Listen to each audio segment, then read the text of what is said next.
Boa tarde. Como hoje vai ser uma coisa diferente, já que a gente não vai fazer aqui uma palestra,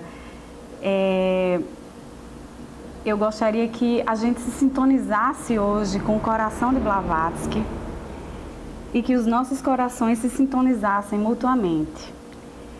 Então eu queria pedir, por favor, quem pudesse de trás vir para frente, para que a gente consiga se sentir um pouco mais unido, mais juntinho, mais, enfim, sintonizados uns com os outros. Vamos lá? Vamos ficar todo mundo aqui mais juntinho. Então, eu fui convidada para fazer uma homenagem e não uma palestra. Uma homenagem a um ser notável que influenciou profundamente a vida de muitas pessoas, inclusive a nossa, porque senão não estaríamos aqui hoje. Isso porque ontem foi dia 8 de maio e esse dia é conhecido como Dia do Lótus Branco. Esse nome foi dado a esse dia por uma razão especial e eu vou explicar para vocês por quê. Ele é um dia de um profundo significado para todos os teosofistas no mundo todo e ele é comemorado anualmente a pedido da senhora Blavatsky, porque na realidade é uma celebração da sua passagem desse plano para planos mais elevados. E aí ficou conhecido como Dia do Lótus Branco e eu vou contar direitinho para vocês por quê.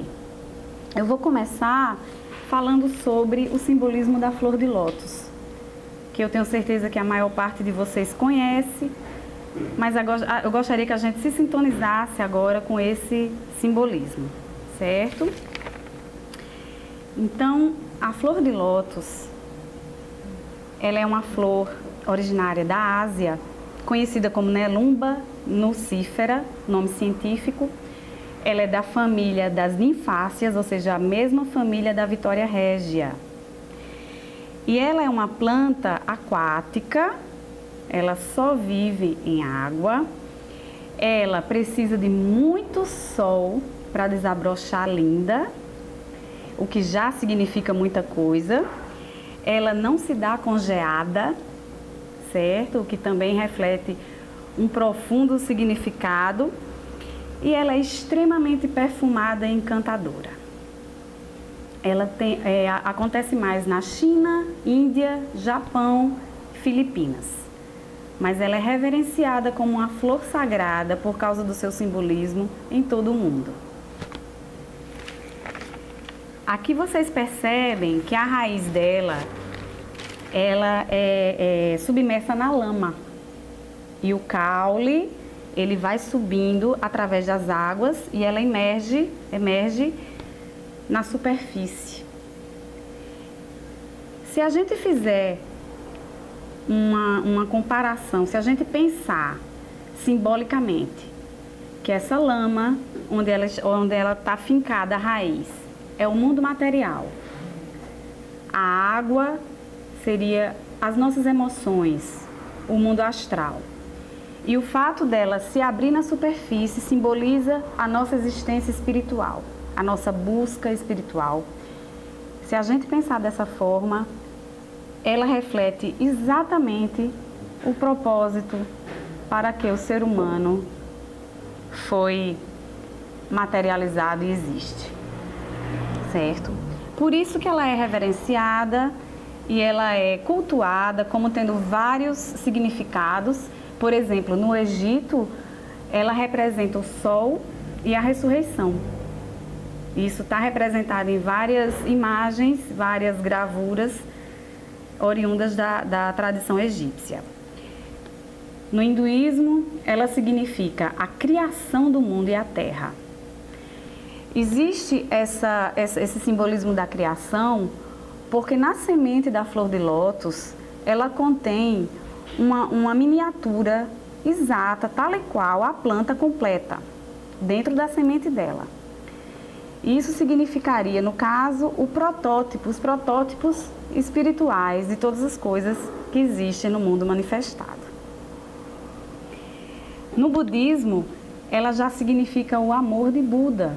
Ela representa o amor de Buda. Por isso, os Budas meditando são representados em cima de uma flor de lótus. Além disso, tem outras representações deles segurando uma, como está aqui, e aqui também, porque segundo a crença budista, o brotozinho da flor de lótus é como os corações das pessoas. Ou seja, para desabrochar, precisa ser tocado pelo amor do Buda. Então, elas existem em 5 cores, aliás, são várias cores, mas 5 cores são particularmente reverenciadas como tendo significado místico. Existe a azul, que ela representa a sabedoria, a vontade espiritual, dominando os sentidos materiais. Também o conhecimento e a inteligência. Por isso que a flor de lótus azul, ela muitas vezes é representada como um pequeno broto, sem muitas pétalas, significando que a sabedoria ela nunca acaba. Tem a vermelha, linda, ela sempre é representada de forma exuberante, porque ela simboliza o amor, a compaixão, todos os sentimentos relacionados ao coração. Inclusive, ela é o símbolo de Avalokitesvara, o Buda da compaixão. Tem a flor rósea de lótus, que essa é a suprema flor de lótus, porque é ela que simboliza a divindade suprema, que é Buda. Existe a púrpura, que ela simboliza o misticismo, mas ela só é representada em algumas poucas escolas esotéricas do budismo. E finalmente a flor de lótus branco, que representa a pureza em todos os sentidos, principalmente mental e espiritual. Existe uma lenda que quando o Buda, Siddhartha Gautama, deu seus primeiros 7 passos, em cada passo que ele deu surgiu uma flor de lótus, significando que cada passo de um Bodhisattva representa a expansão da consciência, a expansão espiritual. Radha Burnier, que foi a presidente da Sociedade Teosófica por muito tempo, mas não está mais com a gente, já não está mais nesse plano, ela escreveu o seguinte sobre o lótus. O lótus tem seu nascimento em terreno grosso e lamacento. Ele eleva-se na opacidade da água misturada com lama e vai além, na água clara, até que alcança o ar puro do céu. Ele simboliza como a consciência se expande desde as formas inferiores, que não lhe permitem revelar seus poderes, até as formas superiores, que permitem a canalização de seus poderes em medidas cada vez maior. À medida que o lótus se eleva no ar, é primeiro um botão fechado sobre si mesmo, e então floresce como uma bela flor, considerada por muitos de uma beleza incomparável. Ele recebe a luz do sol, abre-se para a imensa extensão do céu e espalha seu perfume no ar. A consciência humana, como existe no indivíduo comum, pode ser comparada ao botão de lótus. Ela tem que florescer e revelar sua beleza e fragrância, que são inerentes ao seu interior. Aprender a despertar a consciência para que sua presente potencialidade oculta floresça para um estado de plenitude e meditação. E aí está. Penso que é o simbolismo perfeito para o ser humano que atinge a plenitude. Se a gente pensar que a luz, o impulso para a luz, está adormecido na semente dessa flor que jaz na terra lamacenta e profunda, mas existe ali esse impulso para a luz e a partir desse impulso ela se abre sob o sol. A gente tem que saber que esse mesmo impulso está adormecido em todos nós, todos os seres, e alguns seres realmente despertaram e se abriram para o sol. E um desses seres foi a querida Helena Blavatsky. Eis uma flor de lótus branco, porque era pura sim. Ela era extremamente pura porque ela colocou o ideal, o altruísmo, o autossacrifício acima de qualquer coisa. Eu acho que nada pode representar pureza mais do que isso. Então, em 1891, ela se passou no dia 8 de maio e esse dia ficou conhecido como o Dia do Lótus Branco. Por isso eu queria falar um pouquinho para vocês sobre Helena Blavatsky, já que é uma homenagem a ela. Ela nasceu no dia 30 para 31 de julho, à meia-noite. No calendário russo seria 12 de agosto. Isso na província de Ekaterinoslav, sul da Rússia, atualmente Ucrânia. Era um período muito conturbado quando ela nasceu. Nessa época estava acontecendo a cólera asiática, uma praga tenebrosa, uma das piores pragas que aconteceram na história e que acabou com o Império Russo e continuava dizimando parte da população europeia. Por isso, alguns diziam que, para que ela tivesse nascido nessa época, era mau presságio. Mas, se a gente se lembrar do que disse o Senhor Krishna para Arjuna, quando, se referindo a esses grandes seres, ele falava: eu apareço entre as criaturas sempre que ocorre um declínio na virtude e uma insurreição da injustiça no mundo. Então, a partir daí, eu acho que dá para a gente pensar que Helena Blavatsky, na realidade, veio num momento providencial. Ela era uma criança extremamente rebelde, ela tinha total desprezo pelas convenções e nasceu numa família de muita influência, poderosa, muito rica, e isso lhe trouxe muitos problemas. Ela ficou órfã de mãe quando tinha 11 anos, foi morar com os avós. O avô materno dela, inclusive, era governador da província de Saratov. E a avó dela era extremamente erudita, extremamente culta. Isso fez com que ela tivesse uma educação realmente primorosa. Ela era uma pianista muito talentosa, ela tocava, ela pintava telas maravilhosamente, era uma hábil poliglota e era muito erudita como avó. O problema é que, apesar disso, ela era dotada de uma poderosa capacidade psíquica inata. Ela se comunicava com seres de mundos invisíveis, ela era capaz de telepatia, telecinesia, mesmerismo, e isso complicou muito a vida dela. Ela não conseguia controlar esses poderes. Aos 17 anos, então, ela se casou com o general Nicéforo von Blavatsky. Ela só tinha 17 anos, ele tinha mais de 50. Dizem que ela casou, na realidade, para sair de casa. Ela realmente não estava suportando se enquadrar em toda aquela tradição. No entanto, 3 meses depois de se casar, ela abandonou o marido, foi para a casa dos pais e temendo, aliás, dos pais não, dos avós, temendo ser enviada novamente para o marido, ela fugiu. Ela fugiu em busca das verdades que ela tanto procurava desde cedo. Ela já tinha contato astral com o mestre dela, ela queria saber por que ela tinha aqueles poderes e ela foi para muitos lugares. Dessa época da vida dela, nós temos um registro, que foi uma carta que ela escreveu para o príncipe Dondokov. Ela escreveu-lhe assim: em Atenas, no Egito, no Eufrates, em todas as partes, eu procurei minha pedra filosofal.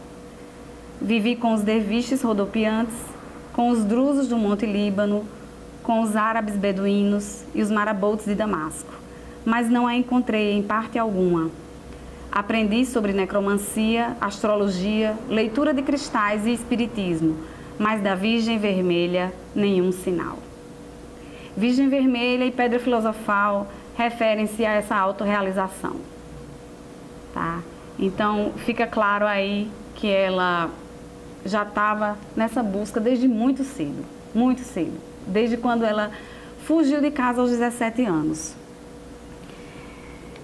Depois disso, ela acabou, 3 anos depois, aos 20 anos, indo parar na Inglaterra. Ela foi como uma empregada, acompanhante de uma condessa, amiga da família. Infelizmente, esse vazio existencial por essa busca que não estava surtindo nenhum efeito, nenhum fruto, levou ela a ter um quadro depressivo e de angústia, e ela escreveu assim para a condessa, que depois revelou: quando cansei de tudo, cansada também da pobre condessa já idosa que me mantinha no hotel Mivart, fazendo com que eu lesse o Chatamini e a Bíblia, escapei e fui até a ponte do Waterloo, porque estava tomada por um forte desejo de morrer. Há muito eu senti essa tentação aproximando-se de mim. Desta vez eu não queria resistir, e a água barrenta do Tâmis aparecia uma cama deliciosa para mim. Eu estava buscando o repouso eterno, já que não havia sido capaz de encontrar a pedra e havia perdido a Virgem Vermelha, que se refere a um termo alquímico que se refere à autorrealização. Então a gente vê que mesmo uma pessoa já com o nível de Blavatsky, se não é orientada, se não tem um suporte espiritual, pode entrar num estado de angústia desse. Só que imediatamente depois, ela viu aquele mestre que sempre aparecia para ela. Então, ele apareceu acima e adiante dela e disse, ela diz a respeito disso: ele me despertou e me salvou, e para reconciliar-me com a vida, prometeu-me a pedra e a Virgem, a pedra filosofal e a Virgem Vermelha. Isso foi o mestre falando com ela, mas astralmente ele ainda não tinha se materializado aí para falar com ela. Pouco tempo depois é que ela, numa convenção que estava acontecendo em Londres, era uma convenção sobre novidades na ciência e tecnologia, e tinha comissões de vários países lá. Ela estava na rua e de repente viu esse mestre. Aí viu o mestre de fato em corpo físico. Ele lhe fez um sinal para que ela não se aproximasse dele, mas no dia seguinte ele a encontrou no Hyde Park. E foi aí que eles tiveram o primeiro contato e ele lhe falou tudo o que ele pretendia para a vida dela. Ela conta isso depois nessa carta para a condessa Constance Westminster, que é uma outra condessa, não é aquela com quem ela estava antes. Então a condessa relata: HPB estava caminhando um dia quando, para sua surpresa, viu um hindu muito alto na rua junto com alguns príncipes indianos. Ela o reconheceu imediatamente. Seu primeiro impulso foi correr para falar com ele, mas o mestre fez um sinal para que ela não se movesse. E ela permaneceu imóvel, fascinada, enquanto ele passava.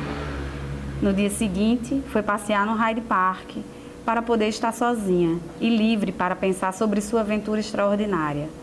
Olhando para o alto, ela viu a mesma forma aproximando-se dela, e então seu mestre contou-lhe que tinha vindo de Londres com os príncipes indianos numa missão importante e estava desejoso de conhecê-la pessoalmente, pois queria sua cooperação num trabalho que ele estava prestes a começar, cuja natureza ele descreveu. Para preparar-se para essa tarefa, ela teria que ficar 3 anos no Tibete. De fato, a partir daí ela se tornou uma discípula fiel e obediente desse mestre. Ela devotou totalmente a vida a ele, e ela andou por muitos lugares ainda antes de chegar no Tibete, recebendo cartas em que tinha ordens para ela ir para tal e tal lugar, e ela simplesmente obedecia. Também ela recebia dinheiro e ela não sabe de quem. O dinheiro chegava para ela, para que ela pudesse se locomover, para que ela pudesse ir para os lugares em que o mestre a enviava. E De fato, ela acabou indo para o Tibete, fazendo um estudo de 3 anos em mosteiros. Mosteiros esses que tinham as escrituras mais sagradas, mais confiáveis, escritas por mestres da espiritualidade de todos os tempos. E também ela foi, nesse período, treinada em magia, treinada em ocultismo, e conseguiu treinar, canalizar todos os poderes dela. A partir daí, ela não teve mais problema com os poderes, ela estava usando apenas da forma como o mestre dizia para ela usar. E foi nesse período em que ela estava sendo iniciada, que ela escreveu A Voz do Silêncio, uma obra que é tanto profunda quanto poética. Cá está ela. Ela é pequena, mas ela é de um conteúdo incrível, profundo e muito poético. E para lembrar a beleza dessa obra, eu coloquei esses 4 aforismos, porque na realidade é uma obra de aforismos que fala sobre a senda espiritual. Eu selecionei aleatoriamente esses 4 aforismos que eu achei bonitos, só para que a gente lembre do que ela tentava deixar para a gente. Então, um deles, o 112, diz: sim, a ignorância é como um cântaro fechado e sem ar. A alma, uma ave dentro dela, que não canta nem pode mexer uma pena, mas jaz num torpor e morre de exaustão. O 115 diz: porque a mente é como um espelho, cobre-se de pó ao mesmo tempo que reflete. São necessárias as suaves brisas da sabedoria da alma para limpar o pó de nossas ilusões. Procura, ó principiante, fundir a tua mente e a tua alma. O 144 diz: viver para beneficiar a humanidade é o primeiro passo. Praticar as 6 gloriosas virtudes é o segundo. O 153 já diz: o devoto egoísta vive inutilmente. Vive em vão o homem que não realiza na vida a obra para a qual nasceu. Então, através desses aforismos, a gente vê exatamente como é que Blavatsky vivia. Era muita seriedade mesmo. Depois disso, ela compilou de todo o estudo que ela fez, todas as tradições, a verdade perene, colocou em Isis Sem Véu e na Doutrina Secreta.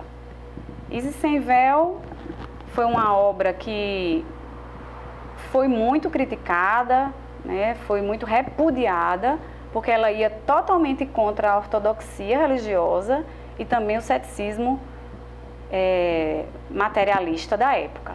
Ela se colocava entre as duas correntes, né? Era uma época realmente em que existia muito isso, né? Existia tanto o dogmatismo religioso, a fé cega, como existia o ceticismo materialista. Então Blavatsky veio para romper com isso aí com muita coragem.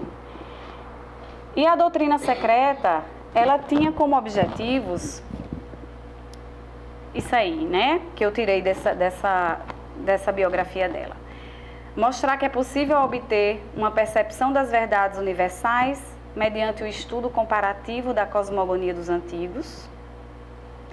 Proporcionar o fio que conduz à decifração da verdadeira história das raças humanas. Levantar o véu da alegoria e do simbolismo para revelar a beleza da verdade. E a obra apresenta ao intelecto ávido, à intuição e à percepção espiritual, os segredos científicos do universo para a sua compreensão. Segredos que continuarão como tais enquanto não forem entendidos. Então, ter tudo isso numa obra só é algo que não dá para deixar passar, né? Realmente é uma obra e tanto. Depois que ela escreveu essas 2 obras, ou aliás, na realidade foi tudo meio que ao mesmo tempo mesmo, ela se dedicou ao objetivo maior que tinha sido lhe dado, pelo mestre, que foi a fundação da Sociedade Teosófica. Então, o mestre queria uma sociedade que não tivesse distinção de raça, credo, casta, cor, e que caminhasse juntas para serviço da humanidade. Ela queria combater a ignorância e servir a humanidade. Esse era o propósito de Blavatsky, era o propósito dos mestres e era para ser o propósito da Sociedade Teosófica. Então, foi uma sociedade que se difundiu muito rapidamente entre vários países, porque, afinal de contas, tinha a lógica e a clareza da filosofia, tinha o propósito de serviço à humanidade, tinha uma amplitude de programa que conquistava as pessoas e tinha a inspiração dos mestres, que era o mais importante e eficaz. Então, foi uma sociedade que rapidamente se difundiu pelo mundo, porque tinha esse poder de fato convencer as pessoas. Então, homens e mulheres notáveis acabaram se juntando a Blavatsky e o coronel Olcott, que foi designado pela hierarquia oculta para ficar na parte administrativa, digamos assim, que ele fez com excelência. Ela era uma instrutora por excelência. Ele organizava de forma impecável. Então, a Sociedade Teosófica surgiu daí e, através disso, Helena Blavatsky conseguiu mostrar ao mundo que existia essa ciência antiquíssima que era usada e preservada por uma hierarquia que vela pelo ser humano, pelos seres humanos, pela humanidade. Ela conseguiu mostrar isso e por isso a Sociedade Teosófica está aqui até hoje. No final da vida dela, ela se recolheu na Inglaterra para fazer um trabalho mais voltado ao discipulado. Ela fundou juntamente com a autorização do coronel Olcott, a seção esotérica da Sociedade Teosófica, em que ela era a chefe externa, ela conduzia aqueles membros dessa escola esotérica para que eles se tornassem discípulos dos mestres. Esse período ela foi mensageira, ela recebia e enviava cartas dos mestres para discípulos, ela orientava também, então foi um trabalho muito grandioso. Até que em 1890, a escola esotérica da Sociedade Teosófica, ela contava com mais de 1000 membros. E esse foi o trabalho dela, de uma forma muito resumida, porque em 8 de maio de 1891, ela contraiu uma doença respiratória e provavelmente gripe. Ela já vinha muito doente antes, porque ela tinha na realidade um ferimento adquirido em uma, digamos, uma revolução, uma batalha, a palavra é essa, uma batalha travada com Garibaldi pela unificação da Itália. Ela teve isso no passado dela e ela teve esse ferimento e esse ferimento sempre se abria e ela ficava com febre, acamada durante 3 dias. Tem uma passagem muito curiosa que um médico, o médico que sempre havia, que sempre ia lá e fazia curativo nela, ele disse que um dia ele foi lá e viu uma mão sobre aquela chaga, aquele ferimento. E aí ele disse, eu nunca mais quero ficar sozinho com essa mulher no quarto. E, enfim, essa ferida, ela se fechava depois de 3 dias e ninguém sabe como. E ela depois reabria. Provavelmente depois de tanto trabalho e exaustão, ela ficava reabrindo. E aí, no final da vida dela, além disso, muito debilitada, com toda essa dor que ela sempre levava, essa dor física, ela ainda adquiriu essa doença respiratória e veio a falecer no dia 8 de maio de 1891. Mas, antes disso, ela escreveu uma mensagem para os membros da Sociedade Teosófica. Eu peguei um trecho que eu achei muito bonito, foi na realidade o trecho final, e eu gostaria de ler para vocês. Ela foi datada do dia 15 de abril de 1981, desculpe, certamente é 1800, 3 semanas antes de sua morte, 8 de maio, e foi lida pela primeira vez na convenção da seção norte-americana da Sociedade Teosófica do mesmo ano. Então Blavatsky dizia nessa carta: em vossas mãos deixo, meus irmãos, confiado o futuro do próximo século, e assim como é grande o que vos confio, muito grande será também a vossa responsabilidade. É curto o tempo que me resta de vida, mas se alguns de vós tiverdes aprendido algo de meus ensinamentos, ou com seu auxílio alcançado um vislumbre sequer da verdadeira luz, eu vos peço, como recompensa, que fortaleçais a causa com cujo triunfo a verdadeira luz, mais resplandecente e mais gloriosa, ainda por vossos esforços pessoais e coletivos, iluminará o mundo, e dessa maneira eu, antes de partir deste corpo extenuado, contemplarei, já assegurada, a estabilidade da sociedade. Que a bênção dos grandes seres do passado e do presente esteja convosco. De minha parte, recebei a completa segurança de meus puros e eternos sentimentos de amor fraternal e as mais sinceras graças de todo o coração pelo trabalho que todos tendes realizado. De vossa fiel servidora, H.P. Blavatsky. Ela hoje, eu não preciso dizer, é reverenciada em todo o mundo como tendo sido um farol que realmente iluminou, porque trouxe para a gente novamente as verdades sobre o homem e a natureza.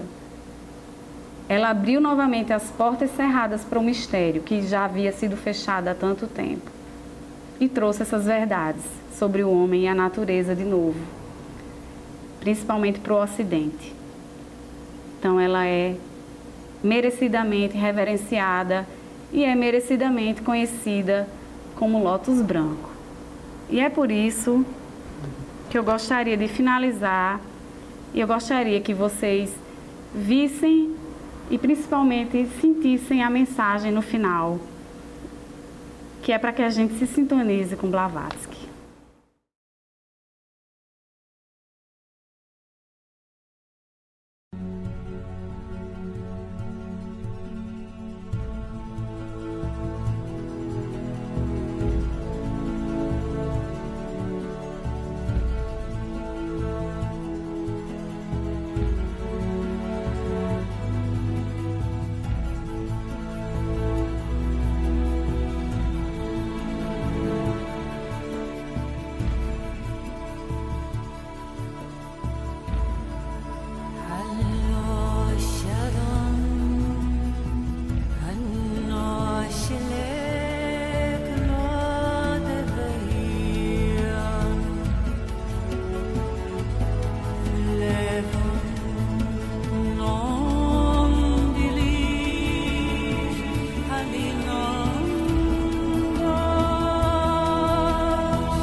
Gostaria de dizer que no dia que Blavatsky passou-se, as flores de lótus de Adyar todas se abriram.